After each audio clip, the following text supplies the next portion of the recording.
Assalamualaikum warahmatullahi wabarakatuh. Saya Raya Artsa Dinasti akan mempresentasikan bab 11 yaitu metode dan evaluasi pendidikan dan pelatihan. Metode pelatihan. Yang pertama ada on the job training.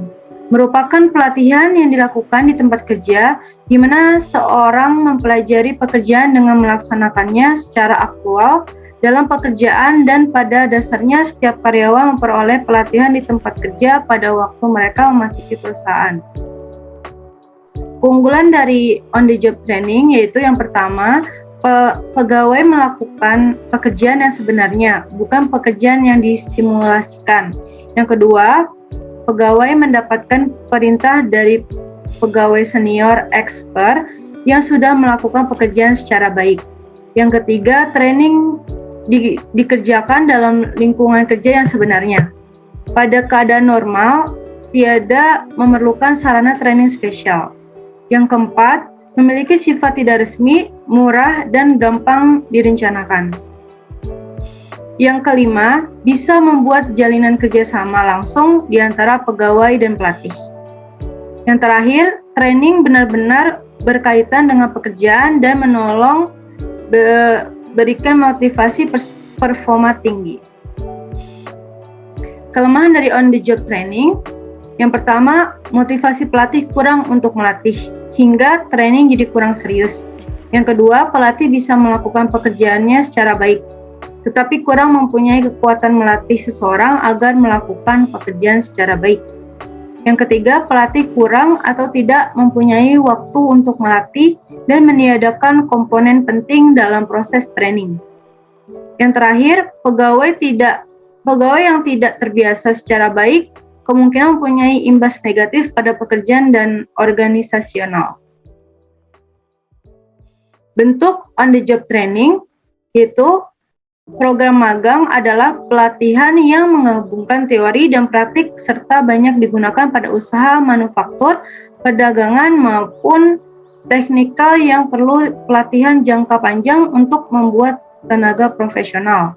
Yang kedua, understudy adalah metode pelatihan dengan menjadikan trainee sebagai asisten dari atasannya. Dengan begitu, bisa menggantikan saat terjadi kekosongan jabatan. Yang terakhir ada rotasi jabatan. Adalah metode pengalihan divisi yang bertujuan memberi pengetahuan, pengalaman, dan skill baru bagi karyawan serta menghindari kejenuhan. Yang kedua ada off the job training. Program pelatihan ini memberikan kepada individu-individu keahlian dan pengetahuan yang mereka butuhkan untuk mengerjakan pekerjaan pada waktu yang terpisah dari waktu kerja reguler mereka. Jadi, program pelatihan ini diselenggarakan dilokasikan yang terpisah atau pelatihan yang berlangsung pada waktu karyawan yang dilatih itu tidak melaksanakan pekerjaan rutin atau yang seperti biasanya. Terdapat dua bentuk umum of the job training. Yang pertama, program in-house yang dikoordinasikan oleh karyawan organisasi dan diselenggarakan di dalam fasilitas pelatihan perusahaan. Yang kedua, program off-site yang diadakan jauh dari organisasi dan disponsori oleh asosiasi profesional, institusi pendidikan, atau konsultasi pelatihan independen. Kelebihan dari off-the-job training yaitu pelatihan tidak akan mengganggu proses pekerjaan. Metode tertentu dapat digunakan secara jarak jauh. Peserta pelatihan dapat saling berinteraksi, bertukar pengalaman, dan saling memahami. Lebih efektif untuk target peserta pelatihan dalam jumlah banyak dan cepat. Yang terakhir, pelatih biasanya seseorang yang lebih profesional, memberikan wawasan tambahan bagi karyawan tentang sesuatu yang baru. Kelemahan of the job training, yang pertama, karyawan tidak melakukan pekerjaan yang sesungguhnya. Yang kedua, pelatihan tidak dilaksanakan di dalam lingkungan kerja yang sesungguhnya. Yang ketiga, pelatihan dilaksanakan dalam kondisi buatan dan membutuhkan fasilitas pelatihan khusus. Yang keempat, beberapa metode membutuhkan biaya yang mahal.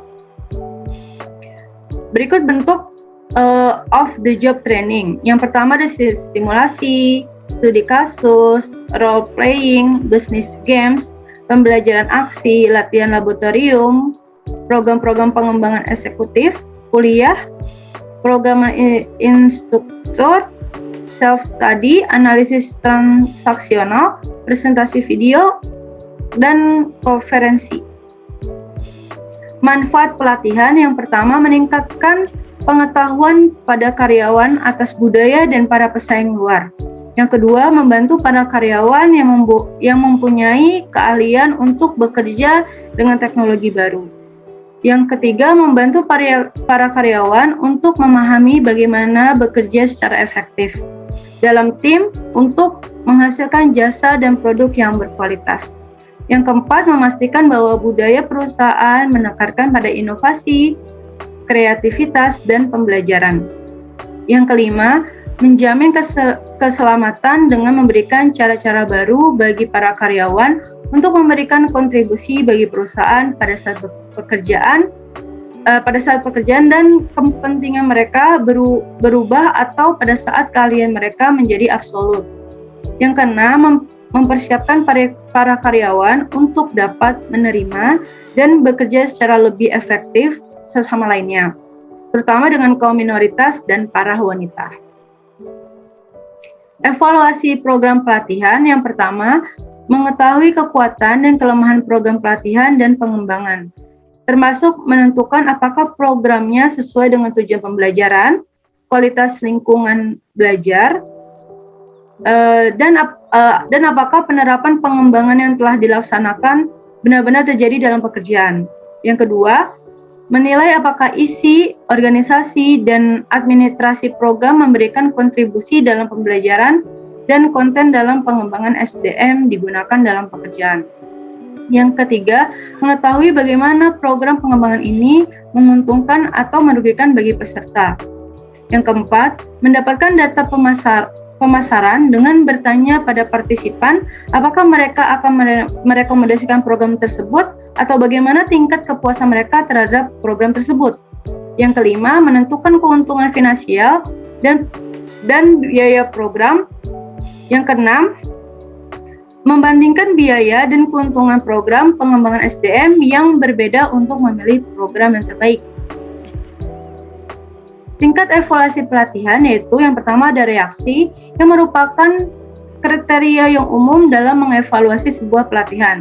Mengevaluasi reaksi bertujuan untuk mendapatkan persepsi peserta terhadap berbagai aspek pada proses pelatihan, bahan pelatihan, struktur pelatihan, dan tenaga pengajar. Yang kedua ada learning, yaitu penilaian aspek pembelajaran bertujuan untuk mengukur perbedaan pengetahuan, keterampilan, dan sikap yang diperoleh peserta serta pelatihan.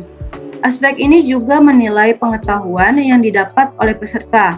Mengukur aspek pembelajaran dari peserta pelatihan adalah penting karena hal ini dapat melihat pada aspek mana yang telah berubah. Yang ketiga yaitu perilaku dan penerapan pengetahuan. Penilaian aspek perilaku bertujuan untuk melihat sejauh mana penerapan pengetahuan dalam aktivitas keseharian peserta. Desain evaluasi pelatihan. Yang pertama ada one shot post test only design, yaitu evaluasi dilakukan dengan hanya mengukur hasil kinerja pada kelompok yang mendapatkan pelatihan. Sebelumnya tidak pernah dilakukan pengukuran kinerja pada kelompok tersebut. Yang kedua, one group pre-test post-test design, yaitu evaluasi dilakukan dengan mengukur kinerja sebelum dan setelah pelatihan pada kelompok yang mendapat pelatihan.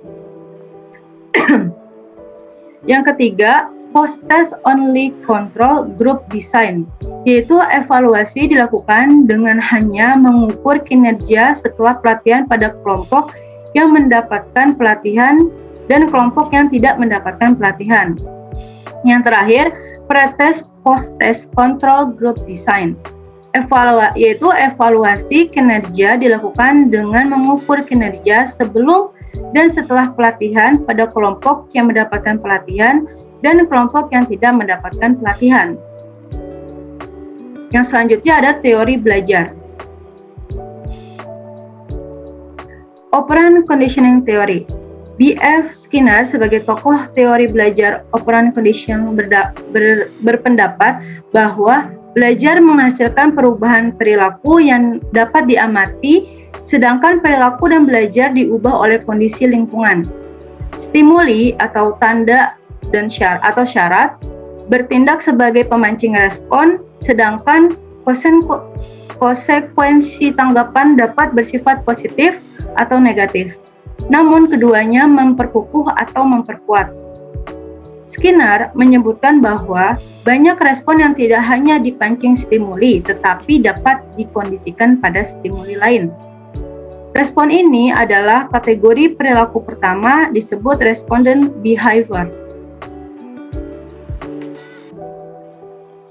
Tingkah laku yang muncul karena stimulus tertentu akan lebih kuat jika diikuti dengan adanya stimulan penguat. Nah, di sini ada teorinya. Jadi yang pertama itu memunculkan stimuli, yaitu IS ini. Lalu responden akan merespon, yaitu yang RR ini. Kemudian stimuli diperkuat dan terjadilah stimuli operan. Operan ini artinya bertindak ke atas. Yang pertama nih, ada contoh yang pertama. Anjing akan mengangkat kedua kaki depan bila tahu akan diberi makan. Jadi, diberikan tanda kalau kedua kaki anjing tersebut naik akan mendapatkan makanan. Kemudian anjing tersebut merespon dan mengangkat kedua kakinya, dan setiap diberi stimuli anjing tersebut akan patuh. Contoh yang kedua, ada anak mengemas buku dengan rapih jika tahu akan diberi hadiah. Nah, contoh yang kedua ini diberikan syarat kalau anak mengemaskan buku dengan rapi akan diberi hadiah. Kemudian anak tersebut tahu dan mengemasi bukunya dengan rapi. Dan setiap diberi stimuli, anak tersebut akan menjadi orang yang rapi dan rajin. Selanjutnya ada teori Social Cognitive Theory. Badura menjelaskan bahwa cara seseorang mengontrol kejadian dalam kehidupan melalui pikiran dan tindakan yang mengatur diri sendiri. Proses fundamentalnya meliputi penetapan arah tujuan, evaluasi asumsi, hasil dari sebuah tindakan, evaluasi kemajuan pencapaian tujuan, dan pengaturan diri terhadap pikiran, emosi, dan tindakan. Hipotesis awal memberikan isi dari perspektif secara teori dalam konsep pembelajaran sosial Badura, yaitu yang pertama, kegiatan belajar sejatinya dilakukan melalui peniruan atau pemodelan. Yang kedua, pada kegiatan peniruan, individu dimaknai menjadi sosok yang aktif dalam menentukan perilaku yang ingin ditiru serta frekuensi dan ukuran intensnya modeling yang ingin ia tiru. Yang ketiga, peniruan merupakan tipe pembelajaran perilaku yang khusus yang dapat dilaksanakan tanpa perlu langsung mengalami keadaan itu. Yang keempat, peniruan merupakan pengukuhan secara tidak langsung dari perilaku tertentu dan keefektifannya sama pengukuhan secara langsung untuk mempromosikan serta memunculkan imitasi. Yang kelima, pertimbangan dari dalam sangat penting dalam pembelajaran, karena ketika ada input sensorik yang jadi sebuah dasar dalam pembelajaran serta perilaku yang dicetuskan, terdapat pengaruh dari internal yang dapat mempengaruhi hasil finalnya. Yang selanjutnya ada teori andragogi. Menurut Yuni Suwarto, andragogi adalah suatu proses pendidikan yang membantu warga masyarakat atau orang dewasa untuk menemukan dirinya dan menggunakannya dalam situasi untuk mendorong perkembangan seseorang atau masyarakat. Prinsip-prinsip andragogi yang pertama, pengalaman adalah guru yang terbaik. Yang kedua, otonomi dan kebebasan. Yang ketiga, kepercayaan diri sendiri. Yang keempat, potensi yang dimiliki. Yang kelima, aktualisasi diri. Yang keenam, persepsi. Dan yang terakhir, rasa kemanusiaan dan tanggung jawab. Berikut daftar pustaka yang saya gunakan. Sekian dari saya, kurang lebihnya mohon maaf. Terima kasih.